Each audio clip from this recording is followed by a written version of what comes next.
The letter in the dust. The rain began just after sunset. Thin streams of water slid down the windows of the old bus as it travelled through the winding roads of northern Maine. Inside, 32-year-old Daniel Carter stared out into the darkness. He hadn't been back to the town of Ashwood in nearly 20 years, not since the day his mother packed their belongings into a pickup truck and drove away without looking back. Ashwood was the kind of town most people forgot existed. A single main street, a diner that never seemed to close, a church whose bell could be heard from almost anywhere, and forests that stretched for miles in every direction. Daniel had spent his childhood there, and he had sworn he would never return. Yet here he was, because 3 weeks earlier he had received a phone call, a lawyer, an old family friend, a man named Richard Holloway. The news had been unexpected. Daniel's grandfather had died at 89 years old, peacefully, in his sleep. The old man had left behind a house, and according to his will, the house now belonged to Daniel. The strange part wasn't the inheritance. The strange part was that Daniel had barely known his grandfather. In fact, he had not seen him since he was 12 years old. There had been an argument, a serious one. Nobody ever explained exactly what happened. His mother refused to talk about it. His grandfather never reached out. Years passed. Silence grew, and eventually the relationship disappeared entirely. So why leave him the house? The question had haunted Daniel ever since receiving the call. The bus slowed. The driver glanced over his shoulder. "Ashwood," he announced. Daniel stood, grabbed his bag, and stepped into the cold night air. The town looked smaller than he remembered.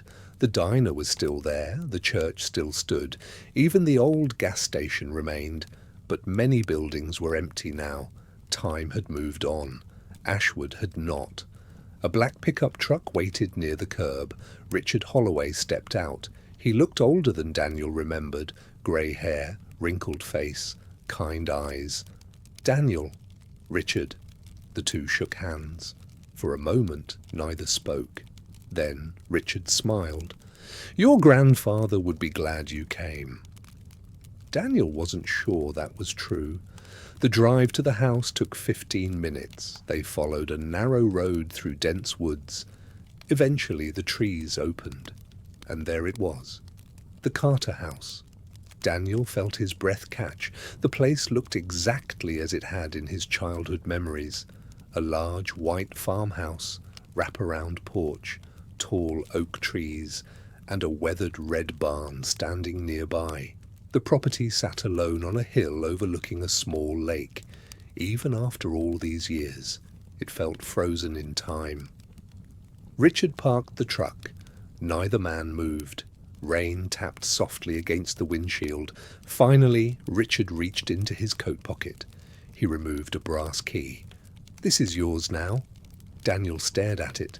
The key looked ancient, heavy, worn smooth by decades of use. Richard placed it in his hand. Then he said something unexpected. "There's one more thing." "What?" "Your grandfather left instructions." Daniel frowned. "What kind of instructions?" Richard hesitated. "As strange as this sounds, he asked that nobody enter the attic until you arrived." A chill ran through Daniel. "The attic?" Richard nodded. He was very specific. The rain intensified. Somewhere in the darkness, thunder rumbled. Daniel looked toward the old house. Several upstairs windows stared back like silent eyes. "What is in the attic?" Richard shook his head. "I don't know." And for the first time, Daniel believed him. The front door opened with a long, tired creak. Dust floated through the beam of Daniel's flashlight. The air smelled of old wood and forgotten years. Everything remained exactly where his grandfather had left it. Books lined shelves, photographs hung on walls. A grandfather clock ticked steadily in the hallway. That surprised Daniel. Someone had been winding it. Recently. The sound echoed through the empty house, tick, tick, tick, as though time itself refused to stop. Daniel explored room after room, the kitchen, the living room, the study. Nothing seemed unusual. Until he entered the library. A small envelope rested on a desk. His name was written across the front. Daniel. Nothing else, no stamp, no address, just his name. His hands trembled slightly as he opened it. Inside was a single sheet of paper. The message contained only one sentence. Some promises survive longer than people. No signature, no explanation, nothing. Daniel read it 3 times, then 4. The words made no sense, yet they felt important, as if they were the first piece of a puzzle. Outside, the wind howled through the trees. The old house groaned softly, and somewhere above him, a floorboard creaked. Daniel froze. His flashlight slowly tilted upward, toward the ceiling, toward the attic that nobody had entered for 50 years. And suddenly, for reasons he could not explain, he felt as though something up there had been waiting for him. Daniel stood motionless in the library. The sound had been faint, a single creak, yet it was enough to send a chill through his body. The house was old, very old. Old houses made noises. That was the logical explanation, but logic didn't seem very convincing at the moment. The floorboard above him creaked again, long, slow, as if someone had shifted their weight. Daniel swallowed. The attic, the one place his grandfather had insisted remain untouched until his arrival. Outside, thunder rolled across the sky. The windows rattled softly. For several seconds, Daniel listened. Silence. Nothing. Just the ticking grandfather clock somewhere down the hall. Tick, tick, tick. Finally, he forced himself to move. He grabbed the flashlight from the desk and stepped into the hallway. The beam of light swept across faded wallpaper and family photographs. Faces stared back from another era, people whose names had long been forgotten. At the far end of the hall stood a narrow wooden staircase. It led upward, to the attic. Daniel remembered that staircase. As a child, he had been forbidden from climbing it. His grandfather had always locked the attic door, always. Back then, Daniel assumed every old house had a mysterious room children weren't allowed to enter. Now he wasn't so sure. The closer he got, the colder the air seemed to become. A draft drifted down from above, carrying the scent of dust. And something else, something older. The staircase groaned beneath his feet. Each step seemed louder than the last. By the time he reached the top, his heartbeat was echoing in his ears. There it was. The attic door. Dark oak wood. Iron handle, a small brass lock. The lock hung open. Waiting. Daniel stared at it. His grandfather had known this day would come, known that eventually someone would stand here. Someone would open the door. Someone would discover whatever had been hidden inside. Lightning flashed outside. For a brief moment, white light filled the hallway. Then darkness returned. Daniel reached for the handle. His hand hesitated. Then he turned it. The door opened with a long, tired groan. Dust drifted into the air. The beam from his flashlight cut through the darkness. The attic was enormous, far larger than he remembered. Wooden beams crossed the ceiling. Old furniture sat beneath white sheets. Boxes were stacked against walls. Time itself seemed trapped inside the room. Everything was covered in a thick layer of dust. Everything except one thing. Footprints. Fresh footprints. Daniel froze. His flashlight followed the trail. The marks began near the attic window, then crossed the room, ending near a large wooden chest. His stomach tightened. Someone had been here. Recently.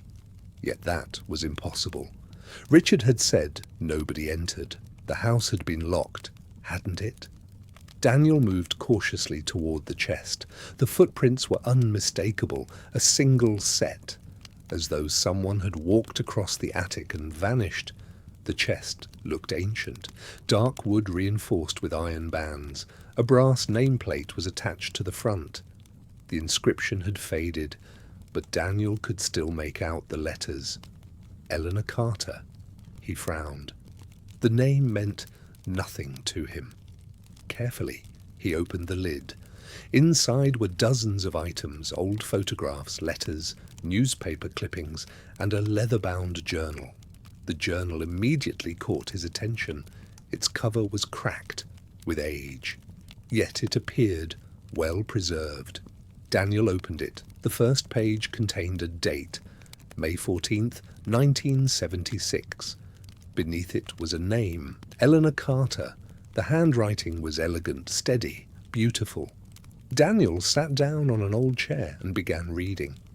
If someone is reading this, then the house has finally decided to share its secrets. He frowned. The sentence sounded strange, almost absurd. Yet he continued, "My name is Eleanor Carter. If these pages have survived, then I am long gone. There are things this family never understood, things hidden for decades, things buried beneath silence." Daniel turned the page. The truth began in 1927. The next several entries described a young woman arriving in Ashwood, a woman named Margaret Hale. Nobody in town knew where she came from. Nobody knew why she arrived. But according to Eleanor's writing, Margaret had carried a secret she refused to share. Then Daniel found a passage that made him sit upright. On October 11th, 1927, Margaret disappeared. The room suddenly felt colder. Outside, rain pounded against the roof. Daniel continued reading. The sheriff searched the forests. Volunteers searched the lake. The town searched every road and field for miles. Nothing was found. No body, no evidence, no answers. Daniel felt a knot forming in his stomach. A missing woman, a family journal, a locked attic. The pieces were beginning to connect, yet he still couldn't see the full picture. Then he turned another page and discovered something folded between the sheets. A photograph, black and white, worn with age. He carefully lifted it into the flashlight beam. 3 people stood in front of the Carter house. A man, a woman, and a young girl. The woman smiled at the camera. The young girl held her hand. Daniel stared. Something felt wrong, very wrong. He looked closer. Then his breath caught. The woman in the photograph looked exactly like his mother. Not similar, not related exactly. Same eyes, same smile, same face. Impossible. The photograph was nearly 100 years old, yet the resemblance was perfect. Daniel's pulse quickened. He flipped the photo over. Written on the back were 5 words. Margaret Hale, summer of 1927. Thunder exploded overhead. The attic shook, and at that exact moment, a loud crash echoed from somewhere downstairs. Daniel jumped to his feet. The journal nearly slipped from his hands. Someone was inside the house, or something had fallen. The noise had come from the first floor. The flashlight beam trembled slightly as he turned toward the attic door. Silence returned, heavy, unnatural. Then another sound, a slow creak, coming from below, like a door opening. Daniel stared into the darkness beyond the attic staircase, listening, waiting. And for the first time since returning to Ashwood, he felt certain of one thing. His grandfather hadn't left him this house by accident. He had left him a mystery. And somewhere, inside the old farmhouse, the answers were still waiting. The House That Waited, 50 Years. Chapter 3. The room beneath the house? For several seconds, Daniel remained frozen. The crash from downstairs echoed in his mind. The old farmhouse stood silent. Once again, only the storm remained. Rain hammered the roof. Wind pressed against the walls, and somewhere in the darkness below, something had made that sound. Daniel tightened his grip on the flashlight. Every instinct told him to leave the attic, to walk back down the stairs, to find out what had happened. Yet another part of him wanted to stay, to continue reading Eleanor's journal. The answers were there. He could feel it. But the noise downstairs changed everything. Slowly, he set the photograph and journal back into the chest. Then he stepped toward the attic door. The wooden stairs groaned beneath his weight. Each step seemed impossibly loud. The flashlight beam danced across the walls. At the bottom of the staircase, Daniel paused. The hallway stretched before him, empty, dark, still. Nothing appeared out of place, yet something felt different. The air seemed heavier, as though the house itself were holding its breath. Daniel moved carefully toward the living room. The beam of light swept across furniture and bookshelves. Everything looked normal. Then he saw it. A picture frame lying on the floor, glass shattered around it. Daniel frowned. That must have been the crash. The frame had fallen from the wall, but why? There was no open window nearby, no strong draft, nothing that should have knocked it loose. He crouched beside it. The photograph inside showed his grandfather as a young man, standing beside an elderly woman. Daniel recognized neither her face nor the location. As he lifted the frame, something slipped from behind it, a folded piece of paper. His pulse quickened. Carefully, he unfolded it. The paper contained only a short message, written in faded blue ink. "The truth is not in the attic." Daniel stared. His heart pounded. Someone had hidden this message behind the photograph. Someone who wanted it to remain undiscovered. He flipped the note over. There was more. A rough sketch, simple lines, a square shape, and beneath it, 2 words. Below ground. A cold sensation ran down his spine. Below ground.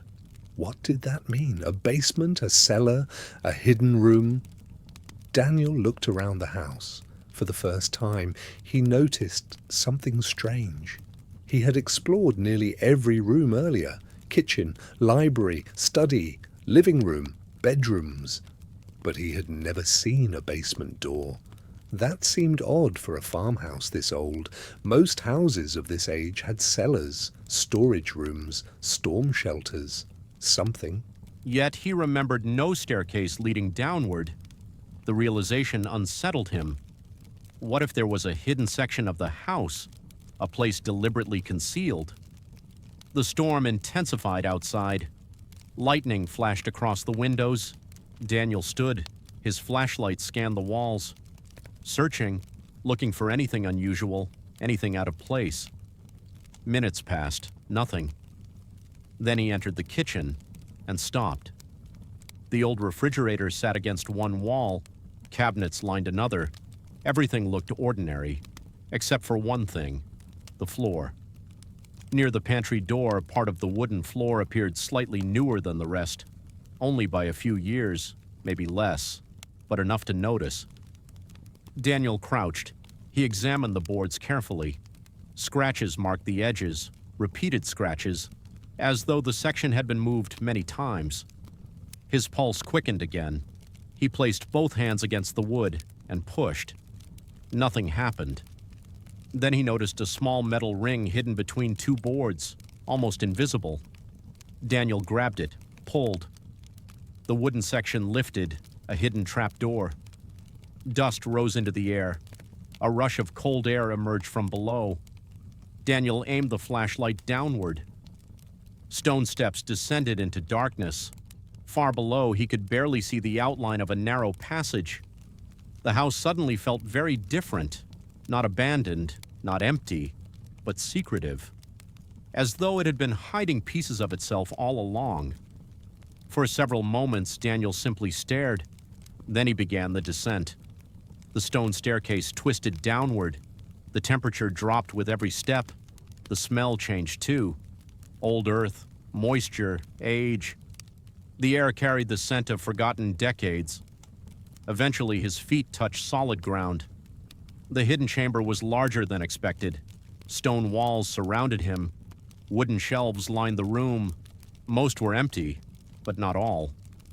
Several objects remained: rusty lanterns, wooden crates, dust-covered trunks, and in the far corner, a door. Unlike everything else in the cellar, the door looked newer, much newer. Daniel approached slowly. His flashlight illuminated a brass plaque.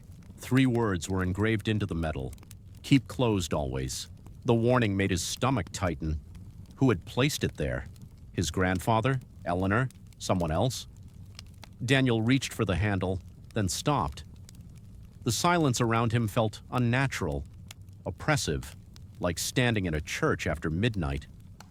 The storm outside seemed far away now, muted, distant. The house above creaked softly, and suddenly Daniel realized something. He wasn't alone.